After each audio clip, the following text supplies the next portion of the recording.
جی بالکل ناظرین، آپ کا میزبان اسد شریف کالس آج ایک نئے پروگرام کے ساتھ آپ کی خدمت میں حاضر ہوں۔ مختلف محکمہ جات کی شکایات کے انبار، محکمہ تعلیم ہو، صحت ہو، چاہے کوئی بھی محکمہ ہو، سب سے جو شکایتیں جو سب سے زیادہ ہمیں موصول ہوتی ہیں وہ محکمہ مال کی ہوتی ہیں۔ محکمہ مال کی کارستانیاں صرف پیسوں کی حد تک، زمینوں کی حد تک نہیں، بلکہ قتل عام اور خاندانوں کے خاندان اس چکروں میں آج بھی عدالتوں میں جانے پر مجبور ہیں۔ اور محکمہ مال اپنی روش آج تک اس نے چینج نہیں کی۔ آج بھی جو عام آدمی ہے وہ ان کے چکروں میں، موضوعات کا چکر ہے، شاملات کی، شاملات دیگر جو مسائل ہیں اس پہ لوگ آج بھی بڑے پریشان حال ہیں۔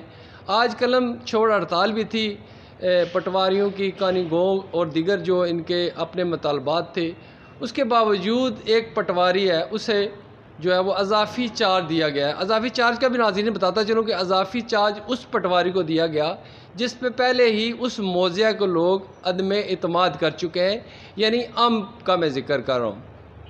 پہ یہ پٹواری صاحب 2015 میں یہاں پہ تعینات رہے۔ لوگوں کے ریکارڈ میں، مال کے ریکارڈ میں کافی جو ہے تفضات پائے گئے۔ لوگ اس کے متعلق عدالتوں کی طرف بھی گئے اور اس کو یہاں سے جو ہے وہ تبدیل کرنے کا مطالبہ بھی کیا گیا۔ کافی ٹائم یہ جو ہے اس کو یہاں سے ہٹایا گیا اور گزشتہ روز اسے دوبارہ جو ہے اضافی چارج کے ساتھ کے مقام پر لگایا گیا۔ پٹواری کا نام محمد ظہیر ہے، جو کہ موضع انا کا بھی پٹواری ہے اور اضافی چارج جو ہے اسے کا دیا گیا۔ میرے ساتھ ایک متاثرہ شخص ہے جو روزنامہ عدالت آفس پہنچ گیا اور اس نے کہا جی کہ بہت بڑی زیادتی ہے۔ ایک درخواست بھی اس کے ہاتھ میں ہے، وہ میری سکرین پہ آپ کو نظر بھی آئے گی۔ ان کا کہنا ہے کہ جی میں ہرگز اس موضوع میں نہیں رہنے دوں گا، کیونکہ یہاں پہ ہمارے اپنے خاندانی جو زیادہ مسائل ہیں اسی شخص کی وجہ سے ہیں۔ ہمارے زمینوں کا تنازع ہے۔ یہ بھی بتاتا چلوں یہ دیار غیر سے پچھلے 30 سال سے یہاں پہ عدالتوں کے چکروں میں اور محکمہ مال کی جو چکروں میں یہاں پر پاکستان میں قائم پذیر ہیں۔ ان کی اپنی زمین کا تنازع اپنے ہی خاندان کے درمیان ہے، مگر پٹواریوں کی کارستانیوں سے وہ کم ہوتے ہوتے مزید بڑھتا جا رہا ہے۔ میرے ساتھ موجود ہے محمد وحید، ان کا تعلق سے ہے۔ جی السلام علیکم جی میں 2031/8/2017 میں کسی بندے نے ضمانت واسطے فرد کٹایا، اس وچ میرا رقبہ آیا 36 کنال 5 مرلے۔ یہ جمع بندی 2012-13 نہیں ہے۔ اس تو بعد ظہیر صاحب یہ انتقال کیتا 2015 میں، اس وقت سن تو جڑی جمع بندی بنتی 2016-17 اس انتقال نے مطابق مکی مزید حصہ اشنا سی تو کم از کم 50 کنال نے لگ بھگ ہونا سی، لیکن بجائے اس نہ بدنے نے بجائے میرا رقبہ کٹی 2016-17 نے جمع بندی یہ اچھی تو 10 کنال تو 16 مرلے رہ گیا۔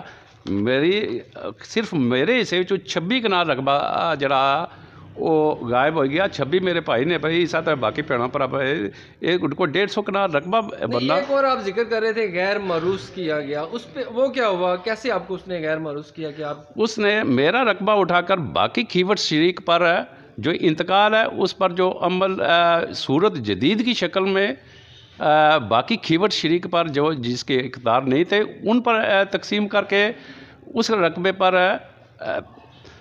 انہوں نے شاملات نکالی اور میری شاملات کو کم کر کے مجھے میں نے صرف 6 کنال شاملات دی ہے، اس پر مجھے غیر معروض رپورٹ کی کہ میں شاملات میں غیر معروض ہوئے، جبکہ میں 1/3 دے مالک ہونے کے باوجود صرف 6 کنال میں نے دی ہے، تو اسے مجھے غیر معروض کر کے اس رقبے پر ملکیتی پر اس نے شاملات نکال کر خود ہی چند بندوں دے کے بندوں پہ تقسیم کی اور اس میں سے اس نے اپنا حصہ بھی وصول کیا اور اس پر حصہ سے کیا مثال کوئی اس نے اپنی جگہ الاٹ کروائی یا وہاں پہ آباد ہوا؟ پٹواری علاقہ پاکستان کا رہائشی ہے، میرے خیال میں ٹیکسلا کا رہنے والا، اور یہ بھی سننے میں آیا، آپ بھی آف کیمرہ یہ بتا رہے تھے کہ وہاں پہ اس نے اپنا گھر تعمیر کیا، وہ کس طرح موزہ ہم نے اس نے گھر بنا لیا، وہ کیا سٹوری ہے؟ جن لوگوں پر انہوں نے حصہ ڈال کر ان کی شاملات نکال کر ان کو شاملات کی کاشتیں لگائی، اس میں سے اس نے اپنا حصہ وصول کیا. پٹواری نے، یعنی پٹواری ظہیر نے حصہ وصول کیا، اس پہ اپنا گھر اس پر میرا خیال ہے اس کے بھائی کے 2 کنال اس کے بھائی کے نام پر ہے اور 2 کنال اس کے ماموں کے نام پر ہے.